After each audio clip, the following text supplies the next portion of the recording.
স্বাগতম সবাইকে আমার ভিডিওতে। এখানে পাওয়ার টিলার দিয়ে জমিতে মই দেওয়া হচ্ছে। তো শুকনা জমিতে একজন ড্রাইভার একজন ময়ে চড়ে, আর কাদা জমিতে একলাই ড্রাইভারও করা লাগে, ময়ও দেওয়া লাগে। জমিতে মই দেওয়া হয় যাতে জমির মাটিটা সমান হয় এবং জমির মাটিটা আইটে থাকে, যার ফলে মাটির রস দীর্ঘদিন পর্যন্ত থাকবে এবং পরবর্তীতে ফসল বের হলে ফসলের গোড়া যাতে মজবুতভাবে থাকে, ঝড় ঝাপটেও যেন ফসল পড়ে না যায়, এই জন্য মই দেওয়া হয়। মাটিটাও কিছুটা ভাঙে মই দিলে। আর এই পাওয়ার টিলারটি সাইপিং পাওয়ার টিলার, সাইপিং 18 ব্লেডের পাওয়ার টিলার, সাইপিং 12 ঘোড়া, water cooler diesel engine, hopper ইঞ্জিনও বলে অনেকে।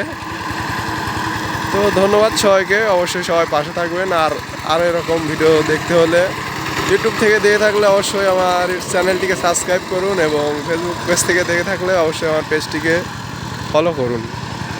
তো ধন্যবাদ সবাইকে, অবশ্যই সবাই পাশে থাকবেন।